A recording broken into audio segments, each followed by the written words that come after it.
And In progress.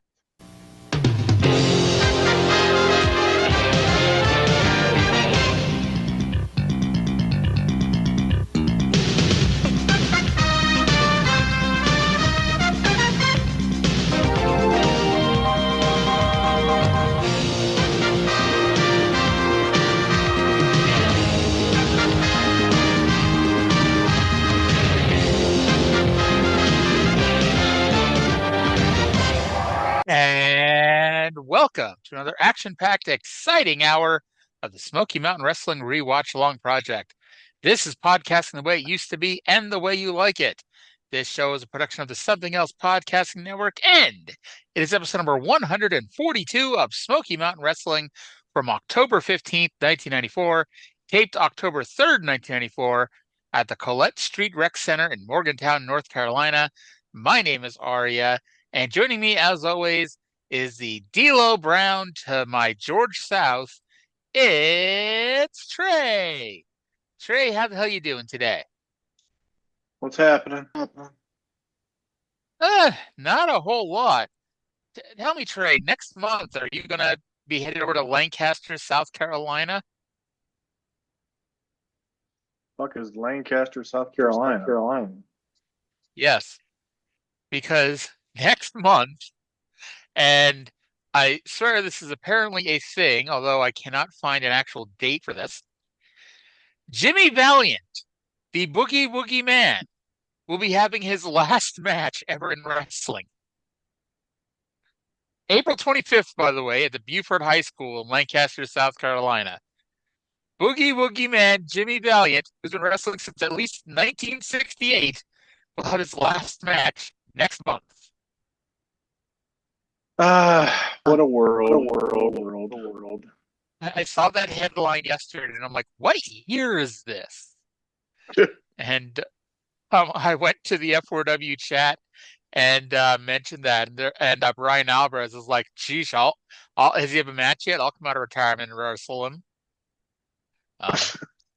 So yeah, if Brian Alvarez wrestles Boogie Woogie Man Jimmy Valiant, much like when Brian and Tom took on the Rock and Roll Express, I will go out of my way to find a way to watch that match. There you go. All right. So we're talking about some Smoky Mountain, and it's a new taping. We got a lot of, well, not really a lot of surprises. We have a couple surprises this week, and a few debuts at that. Yeah, I was very excited. Before you had watched the show, I messaged you that there was something that I've been looking forward to that I knew was coming but didn't know was this week, and I take it you figure out what that was. Oh, I'm sure I can, and we'll be talking about that and so much more on this show. Yeah. But hey, let's start with the first surprise, and it's not really much of a surprise because we've talked about this for weeks.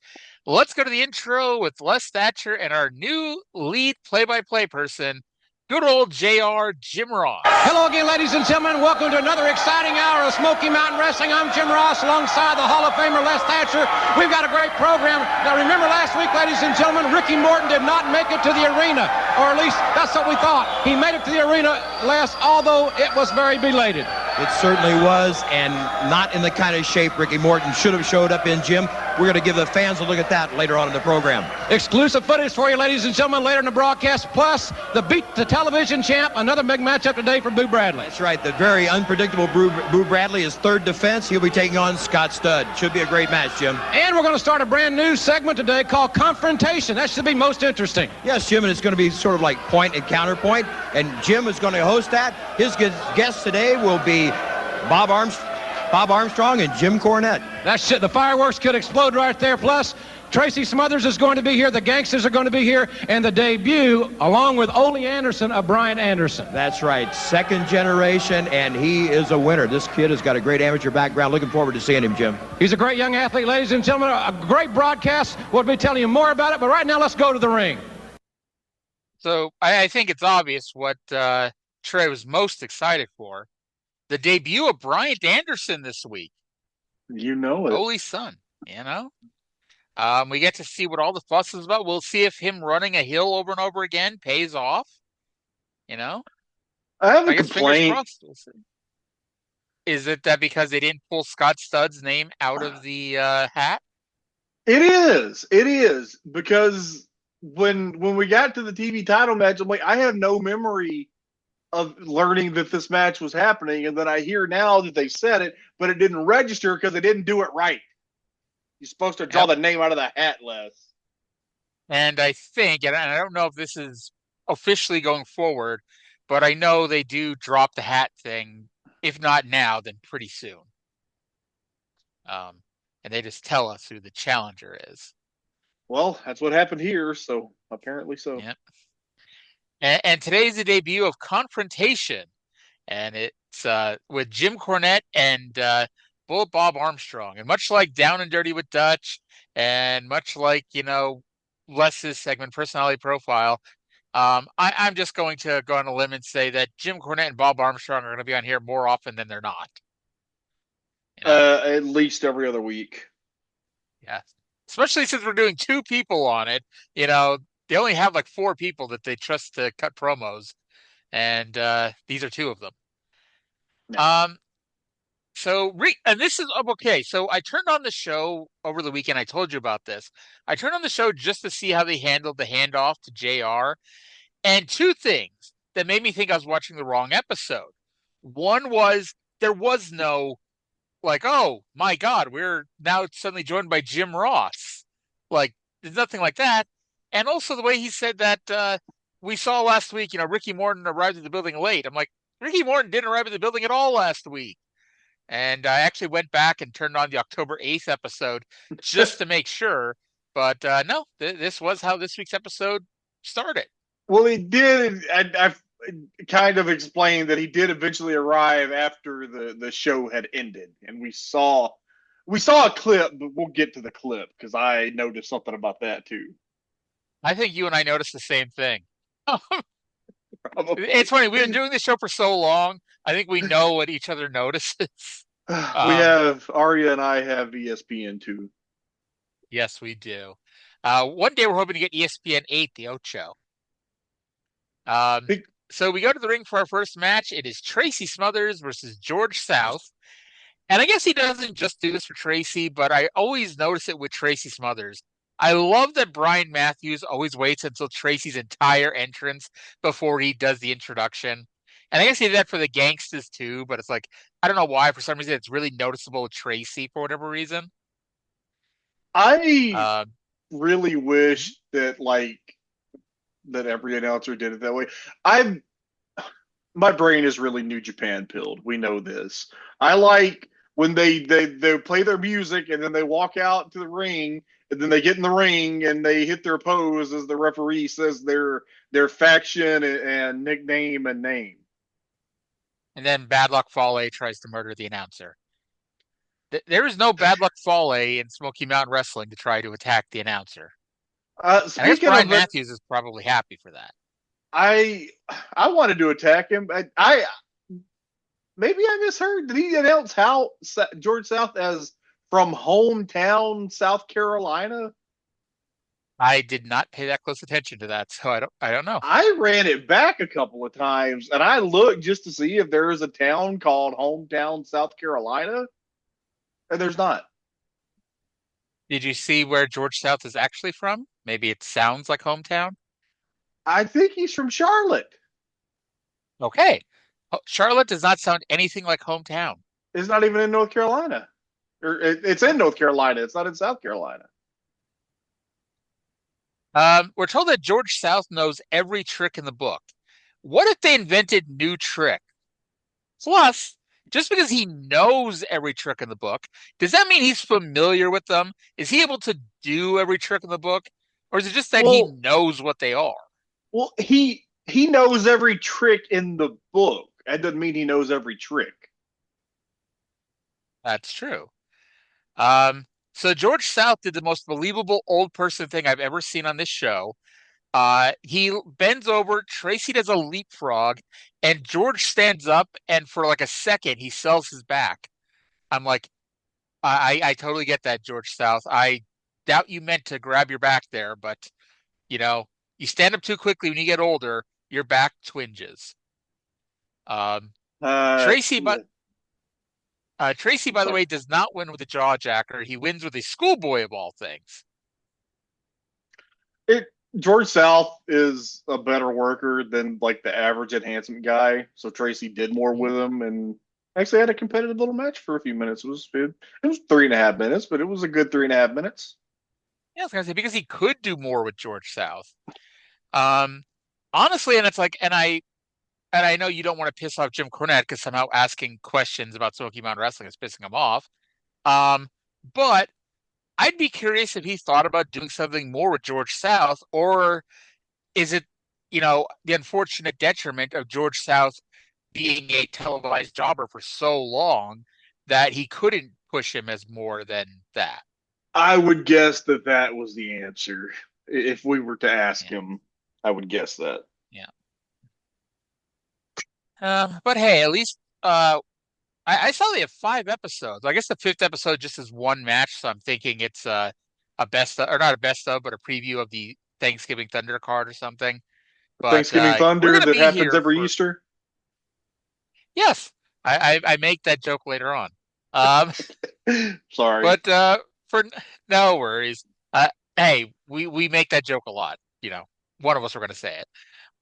Let's go to a Tracy Smothers promo with good old JR. Impressive victory, ladies and gentlemen, for the wild-eyed Southern boy, Tracy Smothers. And Tracy, as we mentioned earlier in the program, this week we're going to see the wrestling debut here in Smoky Mountain Wrestling of young Bryant Anderson. He's the son of Ole Anderson, a great legend. Now, what is the rumor I hear that you and young Mr. Anderson had a problem whenever he was in college? Mr. Ross, I don't know what Bryant Anderson's problem is. Some time ago, when he was wrestling in college at 171, he was a tremendous amateur wrestler. Now he's turned pro. He remembered something. He's just like Ole. He's got a bad attitude, a great athlete, but a bad attitude. He thought he knew everything there was to know about wrestling. I went down and worked out with him, and I showed him that he didn't. Now, he hadn't forgotten it. I'll never give it another second thought. But, he's come to Smoky Mountain Wrestling, and he's come looking for me. Well, Brian Anderson, like I said, you're a tremendous athlete.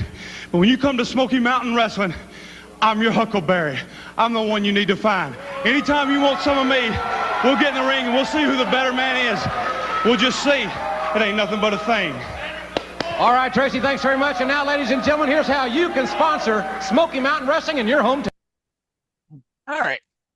That was a very Tracy Smothers promo. He calls him Mr. Ross.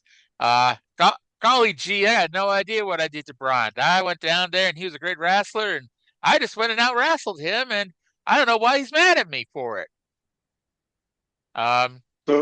Plus, Bryant is apparently his huckleberry. I don't know what is with Southern people in saying that. Dusty used to say that all the time too. No, Tracy is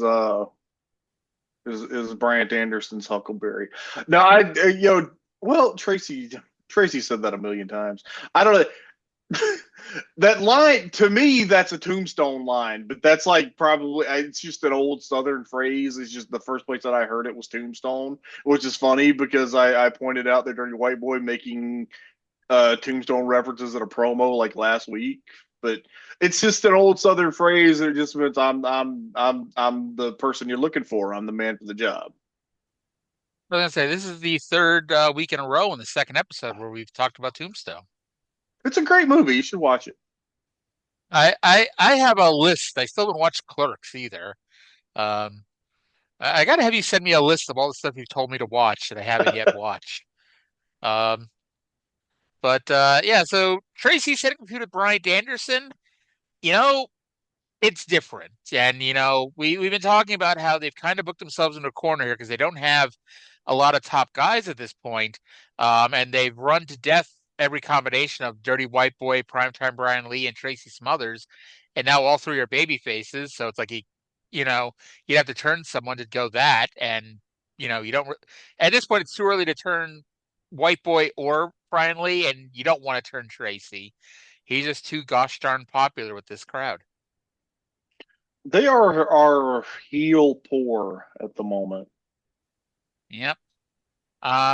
I guess Bruiser Bedlam is our number one heel at this point. Well, Cornette's the number one heel. Well, from an in-ring standpoint. Yeah. I guess by process of elimination. Well, I don't know, the Gangstas. I think the Gangstas and the Rock and Roll is the main event program. That's true. The Gangsters are probably the top heel in the company. So we then get footage of Ricky Morton arriving at the building last week. Thankfully, Mark Curtis was there and had one of his stooges with a camera filming it. Now, okay, this is probably exactly what you noticed. Mark Curtis was clean shaven in this footage from last week, quote unquote. And I guarantee you, and I did not actually go back and look, but I guarantee you he was not clean shaven on the show last week. You know what? I noticed that, and it was so weird that I barely registered it.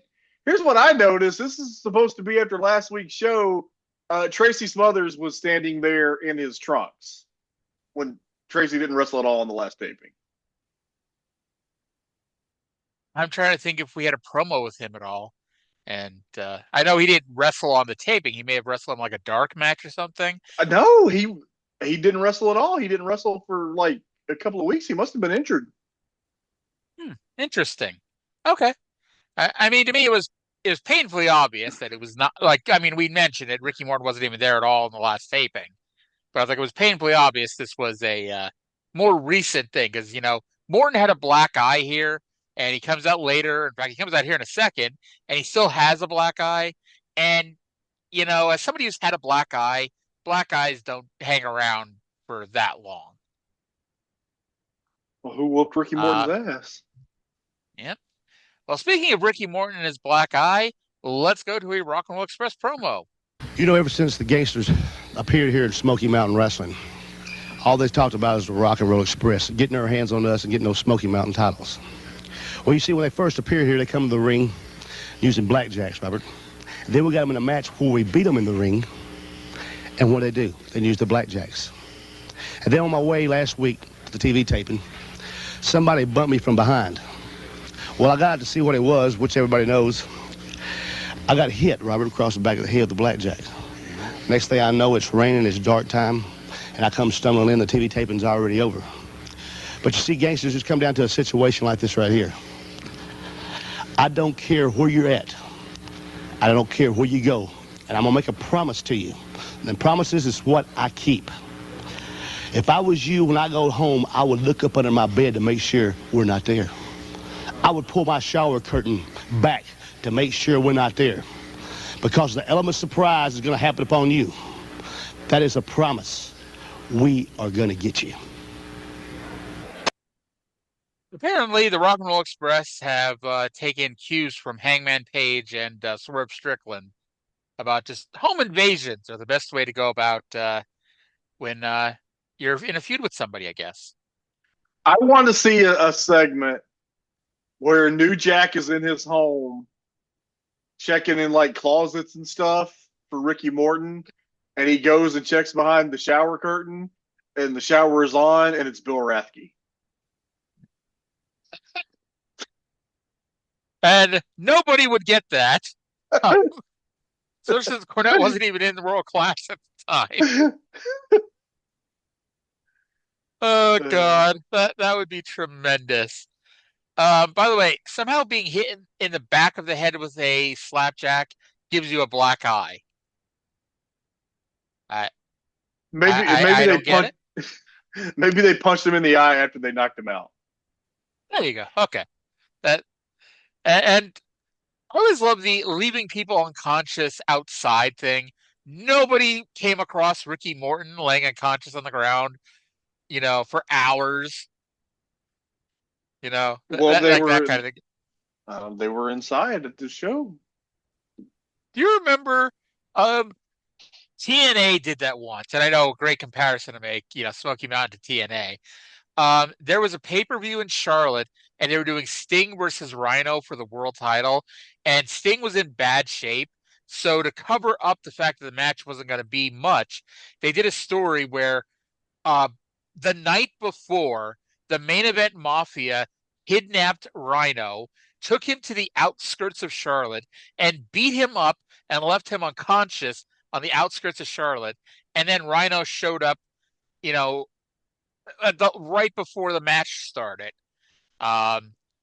in his gear, by the way, which is what I always pop for. He showed up in a hoodie in his gear after being beaten down. And I'm like, so no wrestling fans drove by him like, oh my God, there's Rhino stumbling around the city of Charlotte. Maybe we should help him.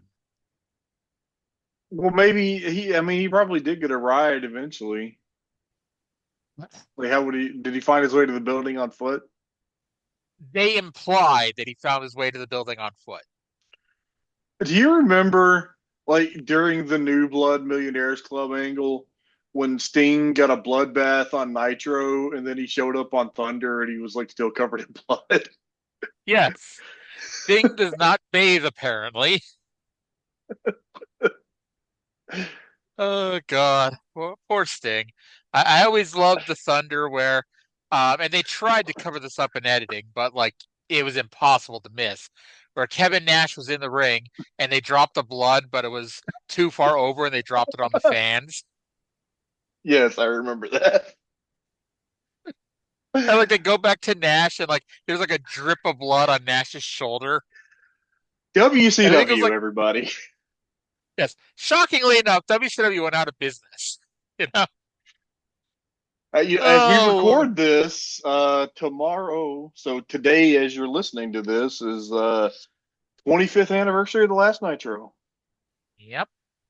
Now, if tomorrow was a Friday, we might have done a Friday night spot show watching the last Nitro. But, not the last, tomorrow's Thursday, not Friday. So I'm sorry, people. We could do a Thursday night spot show.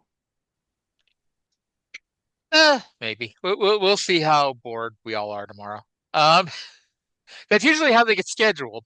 One or both of us are bored, and it's like, what the hell?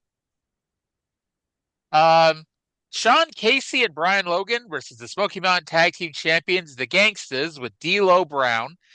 This was the in-arena debut of D'Lo Brown. He was seen last week looking like he was taking a shit next to a dumpster.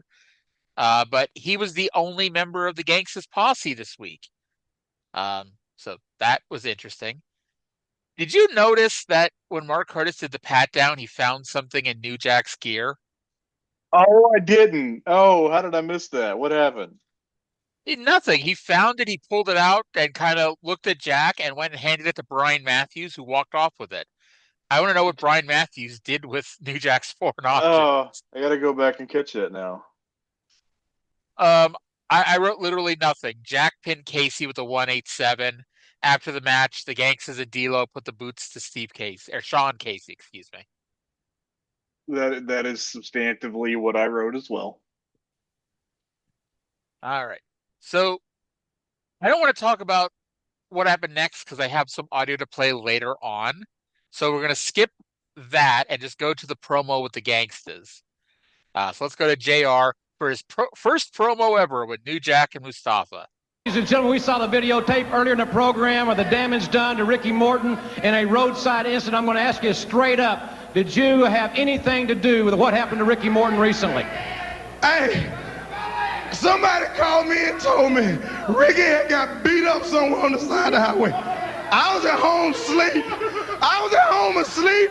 The police came to my house like they always do, got me out the bed again and questioned me. I didn't have nothing to do with it. Nothing.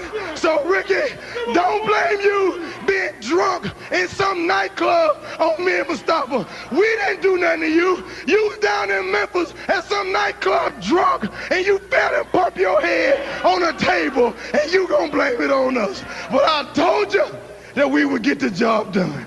These redneck, hillbilly, Uncle Tom, Negro setouts didn't want to believe we'd get the job done. But as I stand here and speak, look who's the tag team champions. Just like I told you, we would get the belt. And just like the late Malcolm X said, by any means necessary. Now we got them.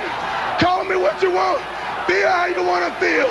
You got to accept the fact that New Jack and Mustafa, the Gangstas, are the tag team champions. And I don't care if you like it or not, but we're here and we gonna stay till we get ready to leave. And if you don't like it, go with Ricky, go with Robert, go with Elvis. Rock and roll is dead, and the hell with you, baby. And that's it. rock and roll is dead and the hell with you. And that's it. Remember how we've said for a few weeks that, like, hey, New Jack is cutting promos that we can talk about on the air. Well, we kind of went halfway back on this one here. Uncle Tom DiGrosella. And you can hear it in his voice. You can hear it in his voice. But just the hint of a shit-eating grin on New Jack's face during that whole promo. Oh, most definitely. Like, you could see he was, like, doing his best to not laugh, but, like, you could tell he wanted to laugh. You have never seen anybody so happy to be lying. Ricky Morton was drunk in Memphis and fell and bumped his head. He was in bed asleep during the last TV. Yes, that's the other thing. It happened during the TV taping, and New Jack was in bed asleep. I'm sad we never got a conclusion of our $10,000 battle royal. I figured we'd get a restart this week, but alas, those damn Smoky Mountain commissioners, they're just pocketing that $10,000, I guess. They could have a tournament for $10,000 on a medal. But knowing Smoky Mountain, it'll end in a no contest. Smoky Mountain, so it might be $10. They gotta fund those beat the champ $1,000 every week somehow. So that's true. That's true. Well, if they had a 10-man tournament, there's $10,000. Everyone pitches in $1,000. Everyone puts in $1,000. Yeah. You remember? And I remember this on ROH, and it's like, and Kevin Steen brought it up on one of his interviews. He's like, when he's talking about Jim Cornette and Ring of Honor, he's like, we're having a match where the All Night Express put up $5,000 and the Briscoes put up $5,000, and the winner will get $10,000. It's like that is kind of stupid. It's just old Southern Territory wrestling. Which didn't really work in 2010. We'll just say that. And maybe one day we'll have to once we get through Ohio Valley, we'll have to go to Ring of Honor once they started the TV era. Ring of Honor, but just during the Cornette time. Yes. Oh God. So next we got a full replay of the white boy getting whipped 2 weeks ago. I fast forwarded to 6 minutes. Did you watch any of that? No, I also fast forwarded. Sounds good. I was more surprised they aired the whole thing too, because it's like, I'm like, man, they must be filling some time on this TV taping, I guess. But anyway, after we get the replay, we go back to the desk, and JR is now with the Smoky Mountain champion, the Dirty White Boy. Ladies and gentlemen, the Dirty White Boy, that had to be one of the most humiliating and just tragic situations in your entire career. That was probably the most embarrassing time that I've ever had on nationwide TV. But the past few weeks I've got a chance to get a little revenge on Bruiser Bedlam, but I hadn't quite been able to get my hands on Jim Cornette. So I went to the promotion, I've talked to the commissioners and everybody concerned with Smoky Mountain Wrestling, and I said, I need to get Jim Cornette back. I need to get and humiliate him like he humiliated me, and that's right here on TV. So next week, there will be a whipping match between myself and Bruiser Bedlam, and Jim Cornette will be at ringside, I'm sure. Right here next week on television. Right here next week. For the championship? The belt is on the line, and just in case, Cornette, you've been in a cave hiding someplace, what it is, the rules simply state, you beat me, I get handcuffed and 10 lashes. If I beat you, Bruiser Bedlam gets 5, Jim Cornette gets 5, and it's going to be sweet. Oh, and Jim Cornette, I have a real big surprise for you next week. All right, thank you very much, Dirty White Boy. Do you think it's the love of your life coming back next week? I sure hope so. I didn't even think of that. Well, we got 2 surprises coming up, and I honestly don't know what either of them are. Exciting. So this felt very much like, the days of Saturday night's main event, where it's like those Saturday night's main event matches, they were after they went through all the house shows and went the entire loop. So it's like the matches you saw pre-TV, you had already seen a million times if you'd gone to the house shows already. So that's what this feels like. We spent an entire month building up the house shows with these country whipping matches, and now we're just getting it on free TV. Yeah, I think they've done that kind of thing on here before. Yeah. And I do wonder, though, because, I mean, this feels like win, lose, or draw. This is probably going to be the end of the Bruiser Bedlam feud, it looks like. So I'm kind of curious what's next for White Boy, because, I mean, looking at the rest of the roster, I'm not sure who would be wrestling him next. Or I guess Bedlam, if Bedlam wins the title. But, you know, I'm going to go on a limb and assume White Boy is going to prevail next week. But we'll see, I guess. Maybe his big surprise will turn on him. And maybe. Yeah. Did you notice they did a lot of or it felt like they did a lot of commercials this week. Like twice we got the Night of the Legends commercials. I think twice we got the here's how you can bring Smoky Mountain to your hometown commercial. It felt more commercially than usual. They've been doing the Night of the Legends twice a show, like since they got it. I only remember the Civic Group once, but they did the Hotline like a couple of times at least too. Wow, you're spoiling the surprise for later. But I'm sorry. Maybe they only did the Civic Group once. It just felt like more. But yeah, I think the only reason why I really noticed the Night of the Legends was they did it. They bookended a segment with it. It began the segment and ended the segment. And also the second time, JR said, and here's how you can get Night of the Legends on VHS. Anyway, so from here, it's now time for our newest segment on Smoky Mountain Wrestling. It's Confrontation with Jim Ross. And it is sponsored by the Smoky Mountain Wrestling Hotline. So I guess the surprise was out of the bag as soon as I hit play here.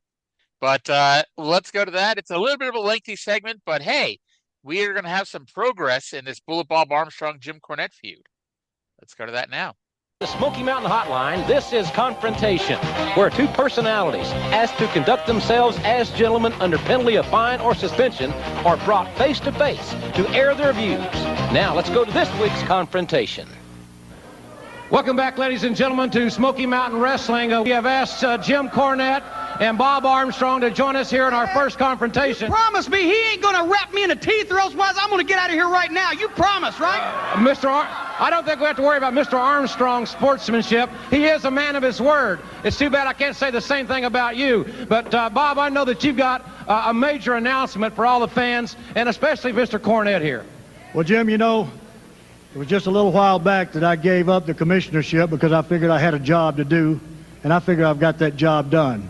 On Night of the Legends, my team beat his team, which was two former world champions, plus the strongest man in wrestling. We beat them also at the Freedom Hall, Fire on the Mountain. Right.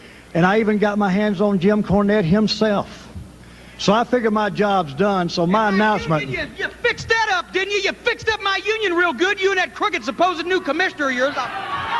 The only thing I did to your union was busted. There is no more union, so we don't need to talk about the union. It's busted.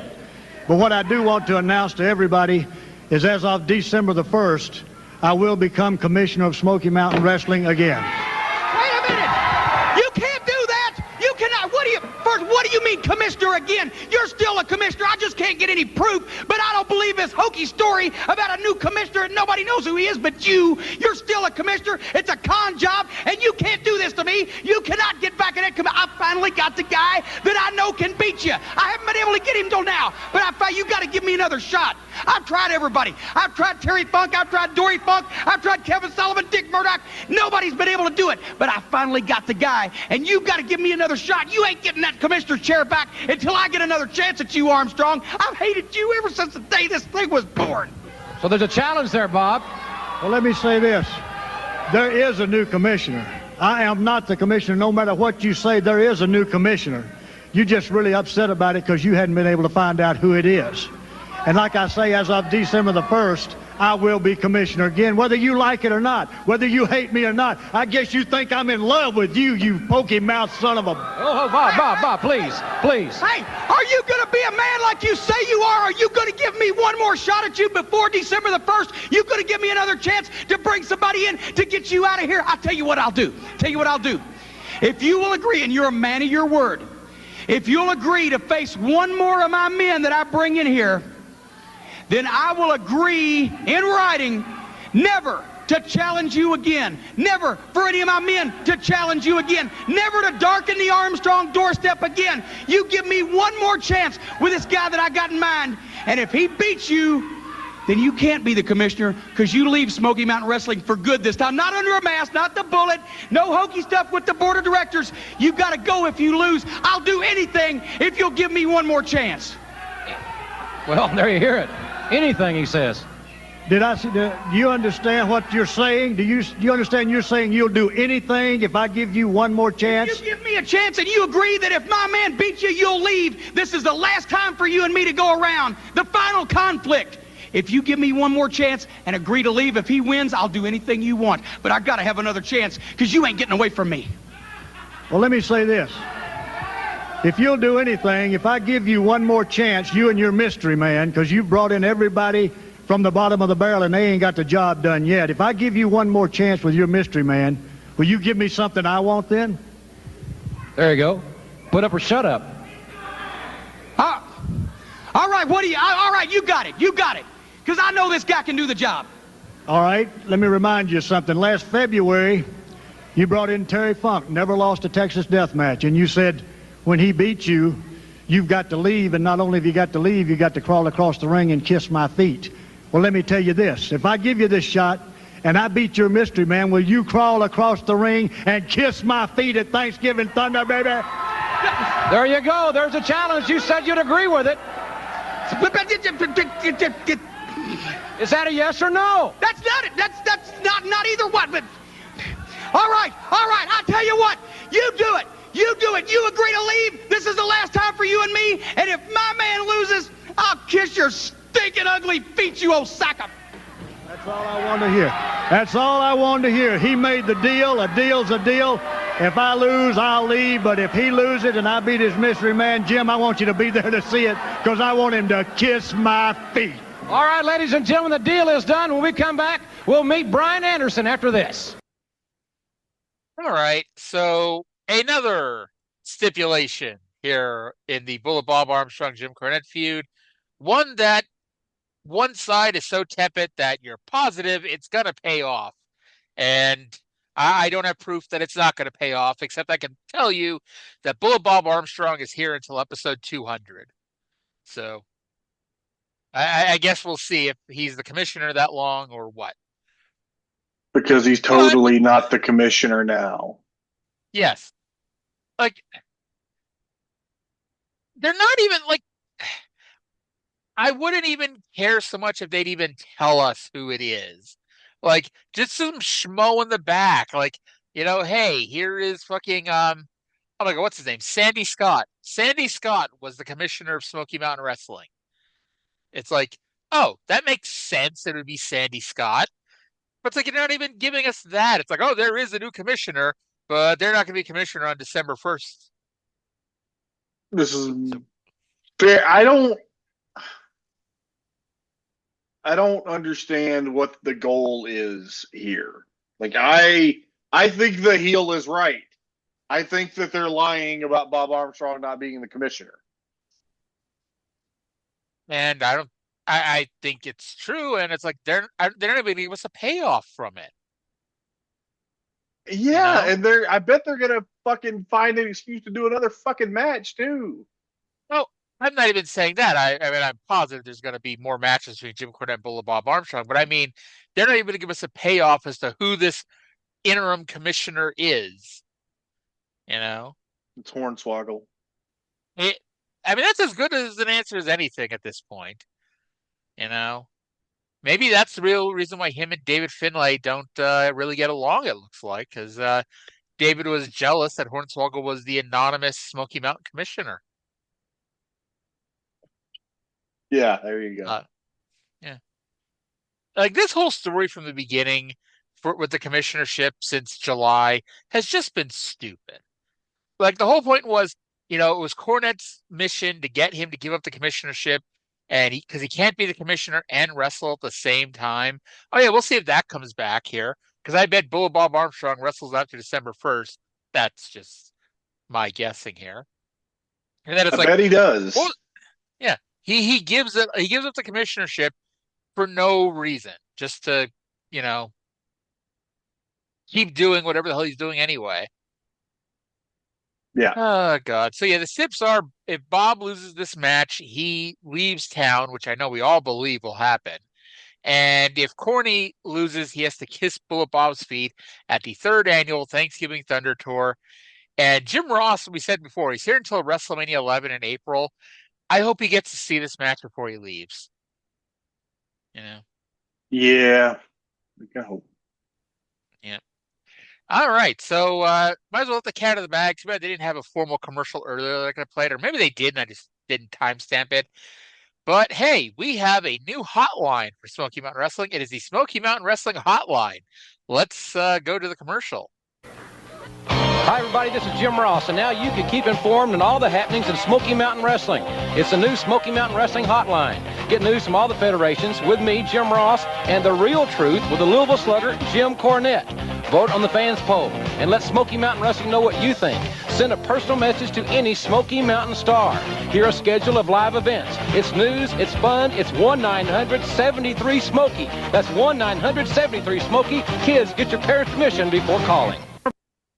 Would you pay 99 cents to leave a message for Tim Horner? Can I say whatever I want? I mean, I don't see why not. I might. Now, this is 99 cents in 1994 money, so that's about $3 in modern day money. Are you still good with that? Yeah. Just once. And I'd be curious that, I mean, obviously it's not a huge money maker for the company, but I'd be interested to see if they made any money at all from this. Because one of the issues with hotlines, and Brian Alvarez has talked about this a lot when he had one, there'd be a lot of chargebacks. People would call their phone company and say, oh, I didn't make this call. And so it'd be charged back to the owner of the hotline. And so hopefully it's, again, it's not a huge moneymaker for the company because, spoiler, the company does not last 14 months. Nope. Sad face. Yeah, well, there we go. The Smoky Mountain Hotline. Any other thoughts on this one before we go on to Ole and Bryant? No, I'm ready to talk about Bryant. Let's go. All right, let's go to a promo with Ole Anderson and his son Bryant. And that's Bryant with a T at the end. Back, ladies and gentlemen, here on Smoky Mountain Wrestling. As we have mentioned, the first wrestling debut here on Smoky Mountain of Brian Anderson. His father, Ole Anderson, certainly needs no introduction to the wrestling fans around the world. Along with his brother, Gene, they formed the greatest tag team, perhaps, in wrestling history. In the heyday of Superstation TBS, Ole Anderson had great confrontations with men like Mr. Wrestling number 1, Mr. Wrestling 2, Roddy Piper, Thunderbolt Patterson, Wahoo McDaniel, Paul Jones. The list goes on. And here is your son. This must be a very proud and special day for you, Ole. You know, it kind of makes me wonder what's going on. I listen to Tracy. I don't want to talk too much about him. I want everybody to understand. You talked about the legacy of the Andersons. Well, this is what's going to carry on, the Anderson tradition. This guy right here is an athlete. No music, no smoke, no fancy robes and all that. He just does one thing better than anybody else. He wrestles. You know, that's absolutely right, Dad. Wrestling is probably one of the toughest sports there is. And that's what I do. I wrestle. I don't go out in the ring and I don't punch, I don't kick, I don't scratch, I don't dance around like a trained monkey. I get in there and I do one thing. It's wrestling. I wrestle with holds, I wrestle with skill, I wrestle with my head. You're about to see what wrestling's all about tonight. You know, it's kind of interesting, Jim. I listened just a second ago about Tracy talking about when he was in college, down there visiting, and he happened to see my son. Well, he tells his story his way, but there's one thing that's a little bit different. At that time, Bryant was 170 pounds. You're looking at a man now, 250, Tracy. Start thinking about what it's going to be like when the Andersons come after you. All right, ladies and gentlemen, let's see Brian Anderson in action as we take you to the ring. So, Bryant has heard his dad cut a promo at home once or twice in his life, hasn't he? I would say so. Yeah. Safe bet. He doesn't have music. He doesn't have robes. He doesn't have smoke. He has a weird yellow shirt, though. But he also doesn't punch, kick, or scratch. But he wrestles with his head. I think you need to use your arms and stuff. Now it was established on this show either last week or the week before that Bryant was in college in 1990. So in 1990, Bryant Anderson weighed 170 pounds. In 1994, he weighs 250 pounds. It's probably best to not ask how Bryant gained 80 pounds in 4 years like that. A lot of red meat. Yes. A lot of red meat. I don't think Oli would approve of anything other than red meat. Yeah, no, definitely not. No chicken in their house. But by the way, you know how we all have our little things that bug us for whatever reason? I do.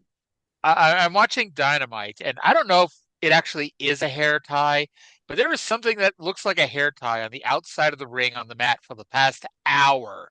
And I've just been staring at it. I'm like, why is nobody picking that up? And it just annoyed the hell out of me, and I had to say that. Someone is missing a hair tie backstage. Someone should grab that. Anyway, so Bryant Anderson with too much hair and Ole Anderson in his corner versus Steve Skyfire. Okay. So here's where I might have to put an asterisk on this whole Bryant Anderson is nothing but wrestle thing. Does a body slam really count as technical wrestling? Technically, yes. Okay. I mean, I felt like that was, I guess that's the closest he came to, not being a shoot amateur wrestler in this match. Because even then, like, a shoot amateur wrestler doing a bunch of arm bars, which you're not allowed to do in amateur wrestling. But he's a professional now. He's gone pro. That is true. He won with a shoulder breaker and an arm bar. Honestly, he did a version of the Fujiwara arm bar that I thought Steve Skyfire submitted to about half a dozen times, but that wasn't the finish. So it was a different arm bar. Yeah, that was weird, but I don't know. Look, I'm a technical wrestling pervert. I didn't have any problem with this. You freevert. Like Bruce Pritchard. Yes. Anyway, what were you gonna say about this before I called you a prevert? Oh, I don't know. We'll see how it goes with Bryant, but I kind of like this. Yeah, it was different, and that's never a bad thing. By the way, I did not know. I looked him up on Wikipedia just to see. He went to law school and has been worked in family and children's services apparently. So what you're saying, he does not make a career out of being a wrestler? No, he's not here for too long.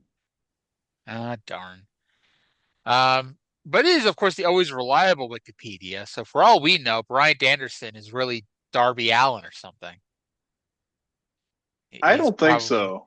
He's probably not Darby Allin. I've seen them both, and I think Bryant Anderson could eat Darby Allin for breakfast. Literally. Yeah, like not figuratively. Like I don't mean like he could whip him in a fight. Like he would eat him because he's much larger. He would look at Darby Allin and say, "Get in my belly." Darby was Bryant Anderson when he was in college and getting bullied by Tracy Smothers. Oh, was that? There we go. Poor Darby. Darby is taking one hell of an ass kicking on Dynamite right now. Man, oh man. Catching it both ways. Yep. Anywho, after Bryant Anderson, we have another promo here. JR is with the exciting young team of Lance Storm and Primetime Brian Lee. Let's go to them now. Ladies and gentlemen, here on Smoky Mountain Wrestling, Lance Storm and Brian Lee have joined us. I know you guys are really looking forward to Chris Candido's suspension finally running its course so you can get your hands on Mr. Candido and his tag team partner. Yeah, it's really odd because everyone was so happy when he was first suspended because we didn't have to listen to him, we didn't have to look at him, he was out of our face. But we're looking forward to his return because when he's back, Brian and I get him and Boo Bradley in some tag team matches. Now, Brian Lee might not be the partner I'm used to, but I know with big primetime at my side, I get a chance to avenge what those two did to my partner. Now, Brian, I'm not claiming to be the greatest tag team partner in the world, but I can guarantee you this, I'll be a better partner than your last one. You know, I appreciate it, Storm. I tell you what, anything would be the better partner than I had last time. You know, Tammy Fitch and Chris Candido, you come out here and run your mouth about how you fired Primetime Brian Lee. Well, number one, that's a lie. Number two, Primetime's back, and now he's got a partner to stand by his side. So when Primetime and Storm step in the ring, it's all downhill for you, Boo, and Chris Candido. Tammy Fitch, you talk the talk. Now let's see if your boys can walk the walk. All right, ladies and gentlemen, that tag team confrontation pending. Let's go back up to the ring. It's time to beat the... I just thought it was funny, Primetime Brian Lee calling him Storm. I've never heard anyone just call him Storm. Maybe he it's like controls the weather. Yeah, it's like when Mike Adamle used to be the only person that called Punk CM. Like, that's technically correct and a way to refer to him, but no one ever does that. Technically correct is the best kind of correct. Yes. And I know how we got to this team, but it's such an oddball team. Lance Storm and Primetime Brian Lee. Yeah, that is odd. All right, so it's time to beat the champ, and it's Beat the Champ TV champion Boo Bradley with Tammy Fitch versus Rob Van Dam's best friend Scotty. Why do all these shows I do somehow merge together and get linked together? Like, on the site formerly known as angrymarks.com last week on the ECW show, we were talking about Scotty Anton debuting and carrying Rob Van Dam to the ring during Living Dangerously. And here's Scotty Anton, Scotty Riggs, Scott Studd, whatever you want to call him. Here he is on Smoky Mountain Wrestling, wrestling Balls Mahoney. You know, it's funny that you mentioned that because I was going to ask you if you remembered when he went to ECW and he couldn't be the American male, so he was the U.S. male Scotty Anton with the clap. Yeah. Oh, I was the right age to appreciate that joke too. It would have went over my head had it been like 1995 ECW and they were calling it the clap. But yeah. So hey, Boo is doing something with his money, and Tammy may be taking most of it, but Boo's at least getting something. He has a new T-shirt. It's a plain white T-shirt with Boo written all over it, but A, it's a very 1990s T-shirt, and B, it's a new T-shirt for Boo. I hope they're selling that, like legitimately. I could totally see people buying that shirt with Boo written all over it. Would absolutely buy that. Oh God, that's tremendous. And also, that's probably so he remembers his name. I'm waiting for him to say that joke on TV. So we then get to the moment that I'm pretty sure Trae was talking about when he said he's been waiting for this moment for a while. Let's go to the closing of this match. Boo Bradley is in control over Scott Studd, and suddenly someone appears. Oh, look who's coming! Look who's here! I can't believe it! I can't believe it! Jack, it's Cactus Jack is here. What? I knew Cactus Jack left WCW. He's been floating around the country, but this is the last place I thought I'd see Cactus Jack. And now he's got Boo Bradley's attention. Bradley's waving at Cactus Jack like he's found a long-lost friend. And look from behind! Look at that! Scott Studd's got him rolled up. He's got his way over. Ladies and gentlemen, the winner and new Beat the Champ TV title holder, Scott And Studd. Miss Fitch is irate, and Studd is the new champion. Jim, what a quirk of fate, what a turn. And Cactus. Okay, so Mick Foley, Cactus Jack, is here in Smoky Mountain Wrestling. Yay! Finally! I don't think he's here for very long, but I'm going to enjoy it. No, I think he's only here until the third annual Thanksgiving Thunder Tour. And that's it. Because at some point he makes ECW his primary independent company. And also, this is, I think, he's still when he's living in or near Atlanta, and he does move back to New York. So it's like it makes more sense for him to not be coming down to Smoky Mountain all the time. And he did a lot of IWA Japan in '95 too. That too, because I was reading that in the Observer. He's going to start in IWA Japan in January. Yep. Now you do question though, like, and we'll get to the gist of why he's here and why he came out here in a second. But like, why did he feel coming out in the middle of the match was the best time to help out his friend Boo Bradley, or not his friend, but somebody on the same wavelength as him, Boo Bradley? Well, they don't go in the same locker room for reasons that nobody can explain to me in a way that doesn't expose the business. Well, you see, they don't go to the same locker room because he's a heel and Cactus Jack's a babyface. Yes, thank you for proving my point. Yes. All right, so let's end the show here with a fun little promo by your friend and my friend, Cactus Jack. Back, ladies and gentlemen, on Smoky Mountain Wrestling. Let's get Cactus Jack in here. What a surprise, Cactus Jack, right off the streets. What are you doing in Smoky Mountain Wrestling? But Jim, I didn't come here to cause any problems. Actually, I'm here for one reason. Cactus Jack's mission of mercy. You see, I've sensed the kindred spirit in Boo Bradley, and I sense that maybe he's not being treated so well. And Jim, you can vouch for me. Cactus Jack knows what it's like to be mistreated. Cactus Jack knows what it's like to be slapped around. And for all the times I dove off ring aprons, for all the times I've had what's left of my brain splattered on a concrete floor, I'm telling you the most difficult move that I ever made in my life was to stand up to scum like Kevin Sullivan. Stand up and say, no, I won't take it. And yes, it was very difficult, but when I did, it was the second greatest night in my life. And I'm here to say, Boo Bradley, you too can stand up. With my help, you don't have to take it, and you can have a night just as great as mine. Jim, this is the most heroic mission I've ever been on. Bang, bang! All right, ladies and gentlemen, Cactus Jack, maybe he'll be back next week. And our 900 number question, don't forget, ladies and gentlemen, do you think the Gangstas had anything to do with Ricky Morton's situation at Roadside? For Les Thatcher, Okay. I was going to say this. Jim Ross is really good at announcing. Write that down. I hope you're sitting down for that one. I'm sorry I didn't, warn you before I had that real hot take there. Yeah, almost fell. Yeah. I don't know if Mick was aware that Kevin Sullivan worked in Smoky Mountain Wrestling, but hey, it worked because, even if these fans didn't watch WCW, they are familiar with what a scumbag Kevin Sullivan is. Think he ever got his psychiatry bills paid? I imagine that.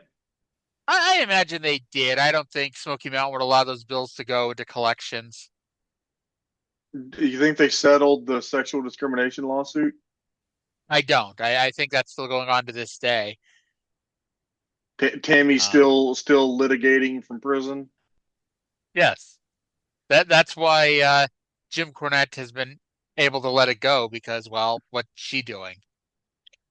I saw an amazing meme. You might have seen it too. It was side by side photos of like Tammy Sitch in the mid '90s and Tammy Sitch today, and it was when the hot girl you had a crush on in high school finally wants to give you a chance. You may have sent that one to me. Somebody sent that to me, but I get that the joke is because it's Tammy Fitch and like she was now in prison and whatnot. But it's like I always find like things like that one kind of roll my eyes because I'm always like, and I'm not saying this about you. I'm saying about most people generally. It's like the people posting shit like that. Okay, you show me a picture of you 20 years ago versus now. I'm gonna bet for the most part, people don't change for the better the older that they get. But the aging is not the point. Yeah, the thing is, she went from being a smoke show to being in prison for murdering a guy. I mean, like, I don't know. I guess you're lucky and have never had the experience of like shooting your shot with someone and getting rejected, and then like later when they are in a worse position, then they want to give you a chance. Has that never happened to you? Because it's happened to me. Never had them try to give me a chance. I've been shot down though. Yeah, but great. I actually had to laugh because like this one girl I liked in school, she made fun of me for being fat, and I looked her up a few years ago, and man, oh man, she ballooned. So, oh, it's fun, isn't it? Karma is a very real thing, ladies and gentlemen. Mm-hmm. But this week's Smoky Mountain Hotline question: do you think the Gangstas had Ricky Morton attacked? Pay $1 to vote. Oh yeah, it's not even like you get to leave a message for that one. You just pay $1 to vote yes or no. And I'm like, like this is the right crowd too. Like for the kayfabe motherfuckers who are just like, oh yeah, them Gangstas, they beat up Ricky Morton on the side of the road. Oh God. Yeah. Smoky Mountain probably made like $100 that week off that question. Do you remember in corner gas when they had the tip jar questions? Yes. Yeah. That's a genius idea. We need a Hank here to help come up with tip jar questions for us. I thought you were the Hank. Wow. Wow. Our listener has no idea why that's insulting. Although they would know if they would listen to last year's April Fool's Day episode. Speaking of which, what day is April Fool's? Oh, April Fool's Day I think is Wednesday. Yeah. So, unfortunately, this is probably where we would, lie to people, but we really didn't have time to come up with an April Fool's Day joke this year, especially since it's the TNA show. Watching TNA is already the rib. Yes, it is. All right, 142 down, 58 to go. We are 71% of the way through. And but if we keep this up every week, although we tend to skip, Christmas and other major holidays, we'll be done by May of 2027. Yeah. So sometimes we also just skip a week on this show because something annoying happened. Yes. Sometimes something annoying happens. And yes. I thought it was funny because a couple of weeks ago I was looking at my Facebook memories, and it was, this is the week we talked about Mr. Ron Wright getting out of the wheelchair, which was the end of October last year, and we're like a month behind that pace. Yeah. Oh well, that checks out. Yeah. So what else is happening in wrestling? It's another one of those weeks. It's kind of light. The first thing Dave mentioned was a joke in passing, although it wasn't really a joke. All Japan has announced that none other than Jungle Jim Steele is coming in for the annual tag team tournament. And Trae, our pure wrestling expert, do you have any memories of Jungle Jim Steele in the '94 All Japan Tag Tournament? No, not in particular. I remember they later on they made him Wolf Hawkfield, which was like a video game character. That's a great name. Yeah.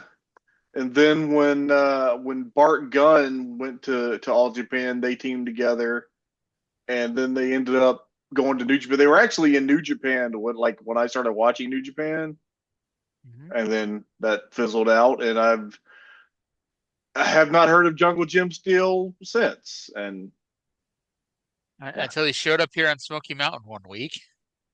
Yeah. And never again.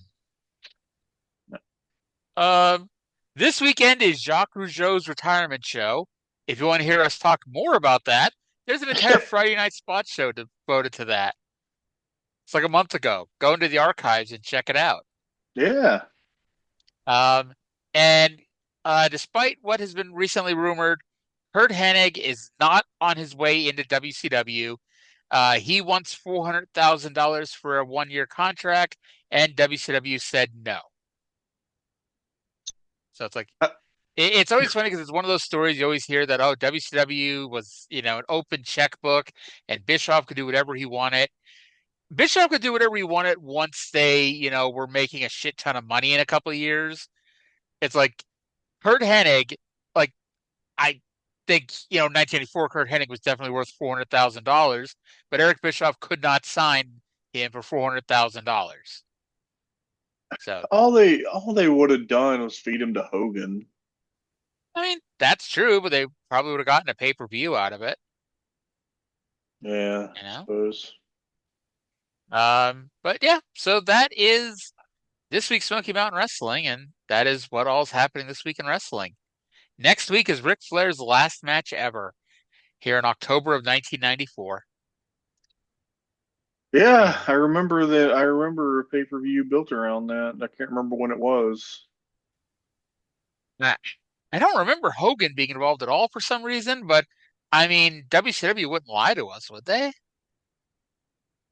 But then I remember he did a whole fucking Australia house show tour with Hogan after one of his last matches ever. After the Shawn Michaels match. Yeah. Yeah, it's like Vince McMahon forcibly retiring people has never worked out, has it? This is unrelated to anything, but it just kind of sucks that, like, okay, the final Nitro wasn't the best Sting Flair match, but it was like a ribbon on the thing. And then they did an even fucking worse match in TNA, like on Impact in 2010 or whatever it was. 2011. The stipulation was that Sting had to beat Ric Flair in order to get a match with Hulk Hogan at Bound for Glory. Yeah. That's why TNA is developmental for WWE developmental. Are you sure it's even that? I mean, they already have Evolve as the NXT's NXT? Oh, is it a step below Evolve? I don't know. I feel like NXT and TNA are almost like at the same level looked at that way. Because like people are crossing over constantly. Like Mike Santana was on the show. He's going to be on the show this Tuesday in some kind of a 6-man tag situation. But yeah. So I know we tried to avoid politics, but this is wrestling related-ish. The Secretary of the Department of Education tweeted out today about the PSP, the PlayStation Portable. Why did she randomly tweet out the PSP? And I guess the gist is she tried to make it sound like this was the first ever handheld gaming device. And of course, people added context saying that handheld video games have existed since 1976. And the first handheld console with interchangeable game software was released in 1979. But why? It's always one of those things like, don't these people have anything better to do? Like, kind of thing. To quote Ole Anderson, fuck Linda. I don't think I've ever agreed with Ole so much in my life. That's probably the most accurate, honest, fulfilling thing he ever said. Indeed. And my other favorite was when they reached out to him to do the Four Horsemen DVD, and they asked him would he get paid, and they're like, of course he'd get paid, and he's like, well, I don't want to make Vince McMahon a liar, and I told you I would never take a penny off of him.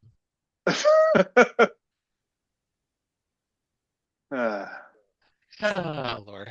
All right. I guess that's it. We did not go as long as we normally go. I think we must be sick. Our last couple of shows have not been terribly over the top long. But hey, listen to Tuesday's show. We talked about the first ever 4-team elimination match in televised wrestling history. We had a interesting world-class show, to say the least. And yesterday, Cindy and I had a good TNA show.